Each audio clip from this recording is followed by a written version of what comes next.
ಜಿಲ್ಲಾ ಆಡಳಿತ, ಜಿಲ್ಲಾ ಪಂಚಾಯತ್, ಮಹಿಳಾ ಮತ್ತು ಮಕ್ಕಳ ಅಭಿವೃದ್ಧಿ ಇಲಾಖೆ, ವಿಕಲಚೇತನರ ಹಾಗೂ ಹಿರಿಯ ನಾಗರಿಕರ ಸಬಲೀಕರಣ ಇಲಾಖೆ, ಜಿಲ್ಲಾ ಕಾನೂನು ಸೇವೆಗಳ ಪ್ರಾಧಿಕಾರ, ಕಲಬುರಗಿ ನಿವೃತ್ತ ಸರ್ಕಾರಿ ನೌಕರರ ಸಂಘ, ಹಿರಿಯ ನಾಗರಿಕರ ವೇದಿಕೆ ಹಾಗೂ ಹಿರಿಯ ನಾಗರಿಕರ ಕ್ಷೇತ್ರದಲ್ಲಿ ಶ್ರಮಿಸುತ್ತಿರುವ ಎಲ್ಲ ಸ್ವಯಂ ಸೇವಾ ಸಂಸ್ಥೆಗಳ ಸಂಯುಕ್ತಾಶ್ರಯದಲ್ಲಿ 2025ನೇ ಸಾಲಿನ ವಿಶ್ವ ಹಿರಿಯ ನಾಗರಿಕರ ದಿನಾಚರಣೆಯ ಪ್ರಯುಕ್ತ ಕ್ರೀಡಾಕೂಟ ಮತ್ತು ಸಾಂಸ್ಕೃತಿಕ ಸ್ಪರ್ಧೆಗಳನ್ನು ಕಲಬುರಗಿ ನಗರದ ಚಂದ್ರಶೇಖರ್ ಪಾಟೀಲ್ ಕ್ರೀಡಾಂಗಣದಲ್ಲಿ ಹಮ್ಮಿಕೊಳ್ಳಲಾಗಿದೆ.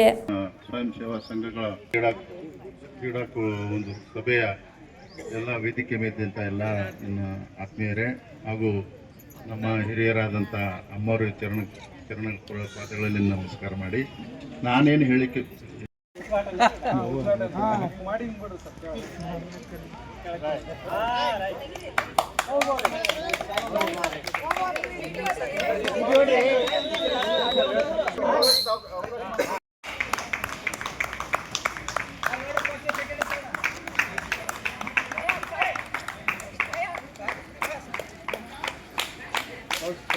मोदी मैडम जल्दी सेकंड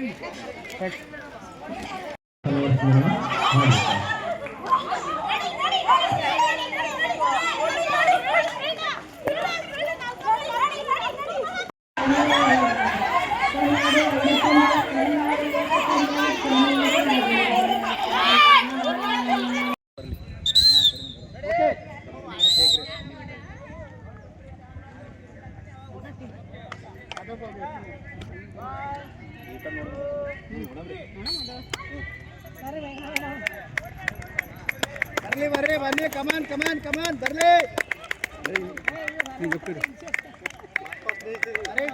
एक साथ शुरू कर टोपी मुझे ओढ़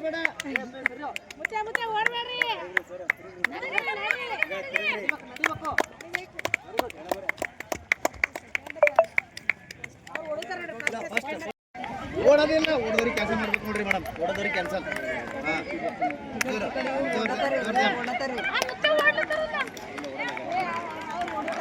ಕಮಾನ್ ಬರ್ಲಿ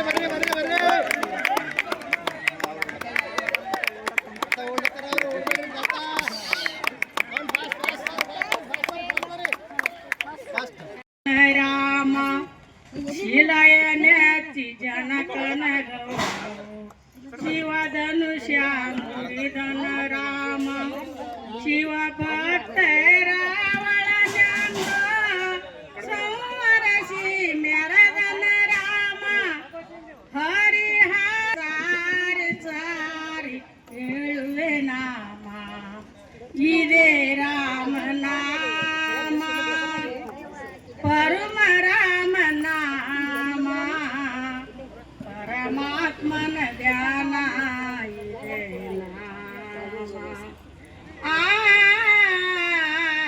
ಪರಮಾತ್ಮನ ಧ್ಯಾನ ಇದೆ ನಾಮ ಚಂದ್ರ ಸೈನಿ ನಂಬಿದ ನಾಮ. ವಿಶ್ವ ಹಿರಿಯ ನಾಗರಿಕರ ದಿನಾಚರಣೆ 2025 ಈ ವರ್ಷದ ಅಂಗವಾಗಿ ಹಿರಿಯ ನಾಗರಿಕರಿಗೆ ಕಲಬುರಗಿ ಜಿಲ್ಲೆಯ ಎಲ್ಲ ಹಿರಿಯ ನಾಗರಿಕರಿಗೆ ಇಲಾಖೆ ವತಿಯಿಂದ ವಿಕಲಚೇತನರ ಹಾಗೂ ಹಿರಿಯ ನಾಗರಿಕರ ಸಬಲೀಕರಣ ಇಲಾಖೆ ವತಿಯಿಂದ ಈ ಒಂದು ಕ್ರೀಡೆಗಳನ್ನು ಮತ್ತು ಹಾಗೂ ಸಾಂಸ್ಕೃತಿಕ ಕಾರ್ಯಕ್ರಮಗಳನ್ನು ಇವತ್ತು ಇಲಾಖೆ ವತಿಯಿಂದ ಆಯೋಜಿಸಿದ್ದೇವೆ. ಈ ಒಂದು ಕಾರ್ಯಕ್ರಮಕ್ಕೆ 100ರಿಂದ 200 ಜನ ಹಿರಿಯ ನಾಗರಿಕರು ನಮ್ಮಲ್ಲಿ ಪಾರ್ಟಿಸಿಪೇಟ್ ಮಾಡಿದ್ದಾರೆ. ಇಲ್ಲಿ ನಾವು ಹಿರಿಯ ನಾಗರಿಕರಿಗೆ ಏಜ್ ವೈಸು ಒಂದು 60 to 69 ಮತ್ತು 70ಇಂದ 80 ಈ ಥರ 100 ಆ್ಯಂಡ್ ಅಬವ್ ಒಂದೊಂದು ಏಜ್ ವೈಸು ಒಂದೊಂದು ಗ್ರೂಪ್ ಮಾಡಿದ್ದೀವಿ. ಒಂದೊಂದು ಆಟಗಳಿದ್ದಾವೆ, ಕ್ರೀಡೆಗಳಿದ್ದಾವೆ. ಎಲ್ಲ ಕ್ರೀಡೆಗಳಲ್ಲಿ ಹಲವಾರು ಜನ ಹಿರಿಯ ನಾಗರಿಕರು ಭಾಗವಹಿಸಿದ್ದಾರೆ. ಈ ಒಂದು ಸಂತೋಷದ ಸಂಗತಿಯಾಗಿದೆ. ಇವತ್ತೊಂದು ಕಾರ್ಯಕ್ರಮಕ್ಕೆ ಚೆನ್ನಾಗಿ ಪ್ರೋತ್ಸಾಹ ಸಿಕ್ಕಿದೆ. ನಮಗೆ ಎಲ್ಲ ಹಿರಿಯ ನಾಗರಿಕರು ಭಾಳ ಉತ್ಸುಕರಾಗಿ ಈ ಕಾರ್ಯಕ್ರಮದಲ್ಲಿ ಪಾಲ್ಗೊಂಡಿದ್ದಾರೆ. ಅದೇ ರೀತಿಯಾಗಿ ಇಲ್ಲಿ ನಮ್ಮ ಶತಾಯುಷಿ ಅಜ್ಜಿ ಒಬ್ಬರು ಪಾರ್ಟಿಸಿಪೇಟ್ ಮಾಡಿದ್ದಾರೆ, 105 ವರ್ಷ ಅವರಿಗೆ. ಅದನ್ನು ಸಂತೋಷದಾಯಕವಾಗಿದೆ. ನಮ್ಮ ಎಲ್ಲ ಹಿರಿಯ ನಾಗರಿಕರ ವೃದ್ಧಾಶ್ರಮಗಳು ಮತ್ತು ಡೇ ಕೇರ್ ಸಂಸ್ಥೆಗಳು ಮತ್ತು ನಿವೃತ್ತ ನೌಕರ ಸಂಘಗಳು ಎಲ್ಲರೂ ಪಾರ್ಟಿಸಿಪೇಟ್ ಮಾಡಿದ್ದಾರೆ. ಇದಕ್ಕೊಂದು ಎಲ್ಲರಿಗೂ ನಾನು ಅಭಿನಂದನೆಗಳನ್ನು ಸಲ್ಲಿಸ್ತೇನೆ. ಜಿಲ್ಲಾಡಳಿತದ ವತಿಯಿಂದ ಮತ್ತು ಜಿಲ್ಲಾ ಪಂಚಾಯತ್, ಮಹಿಳಾ ಮತ್ತು ಮಕ್ಕಳ ಅಭಿವೃದ್ಧಿ ಇಲಾಖೆ, ವಿಕಲಚೇತನರ ಹಾಗೂ ಹಿರಿಯ ನಾಗರಿಕ ಸಬಲೀಕರಣ ಇಲಾಖೆ ವತಿಯಿಂದ ಈ ಒಂದು ಕಾರ್ಯಕ್ರಮ ಯಶಸ್ವಿಯಾಗಿ ಆಯೋಜಿಸಿದ್ದೇವೆ. ಎಲ್ಲರಿಗೂ ಒಂದು ಈ ಕಾರ್ಯಕ್ರಮದ ಸದುಪಯೋಗ ಪಡೆದುಕೊಂಡು ಎಲ್ಲರೂ ಒಂದು ಈ ಕಾಂಪಿಟೇಷನ್ ಏನಿದೆ ಯಾವುದು ಫಸ್ಟ್ ಸೆಕೆಂಡ್ ಥರ್ಡ್ ಅಂತ ಏನಿಲ್ಲ, ಒಂದು ಮನೋರಂಜನೆ ಥರ ಟ್ರೀಟ್ ಮಾಡಲಿ, ಎಲ್ಲರೂ ಭಾಗವಹಿಸಲಿ. ಇದರಲ್ಲಿ ಯಾವುದು ಫಸ್ಟ್ ಸೆಕೆಂಡ್ ಥರ್ಡ್ ಅಂತ ಯಾವುದೂ ಕನ್ಸಿಡರ್ ಮಾಡೋಕ್ಕೆ ಅವರೆಲ್ಲ ತಿಳ್ಕೊಬಾರ್ದು. ಇದು ಒಂದು ಪಾರ್ಟಿಸಿಪೇಟ್ ಭಾಗವಹಿಸಿ ತಮ್ಮ ಅನಿಸಿಕೆಗಳನ್ನು ತಮ್ಮ ಉತ್ಸುಕತೆಯನ್ನು ತೋರಿಸ್ಕೊಳ್ಬೇಕು ಒಂದು. ಮತ್ತು ಇದೇ ರೀತಿಯಾಗಿ ಅವರಿಗೆ ಸ್ಟೇಟ್ ಲೆವೆಲಲ್ಲಿ ನಾವು ಫಸ್ಟ್ ಬಂದವರಿಗೆ ಸ್ಟೇಟ್ ಲೆವೆಲ್ ಕಾರ್ಯಕ್ರಮಗಳಿಗೂ ಕಳಿಸ್ತೀವಿ. ಅಲ್ಲಿ ಮಾನ್ಯ ಮುಖ್ಯಮಂತ್ರಿಗಳು ಕಾರ್ಯಕ್ರಮ ಇರುತ್ತೆ, ವಿಶ್ವ ಹಿರಿಯ ನಾಗರಿಕರ ದಿನಾಚರಣೆ. ಅದರ ಅಂಗವಾಗಿ ಎಲ್ಲರಿಗೂ ಅಲ್ಲಿ ಸನ್ಮಾನ ಮಾಡಲಾಗುವುದು ಮತ್ತು ಅಲ್ಲಿ ಪ್ರಶಸ್ತಿಗಳನ್ನು ಕೊಡಲಾಗುವುದು. ಮತ್ತು ಇಲ್ಲಿ ಇಲಾಖೆಯ ವತಿಯಿಂದ ನಾವು ಜಿಲ್ಲಾಡಳಿತ ವತಿಯಿಂದ ಮಾನ್ಯ ಜಿಲ್ಲಾಧಿಕಾರಿಗಳ ಅನುಮತಿ ಪಡೆದು ಇಲ್ಲಿ ಫಸ್ಟ್ ಸೆಕೆಂಡ್ ಥರ್ಡ್ ಬಂದವರಿಗೆ ನಾವು ನಗದು ರೂಪದಲ್ಲಿ ಬಹುಮಾನ ಮತ್ತು ಪ್ರಶಸ್ತಿ ಪತ್ರಗಳನ್ನು ವಿತರಿಸಲು ನಮ್ಮ ಸಮಿತಿಯಲ್ಲಿ ತೀರ್ಮಾನಿಸಲಾಗಿದೆ. ಈ ಒಂದು ಹೆಚ್ಚಿನ ಸಂಖ್ಯೆಯಲ್ಲಿ ಇನ್ನೂ ಖುಷಿಯಾಗಿ ಎಲ್ಲರೂ ಪಾರ್ಟಿಸಿಪೇಟ್ ಮಾಡಲಿ ಅಂತೇಳಿ ನಾವು ಎಲ್ಲರಿಗೆ ಕೇಳ್ಕೊಳ್ತೇನೆ. ನಮಸ್ತೆ.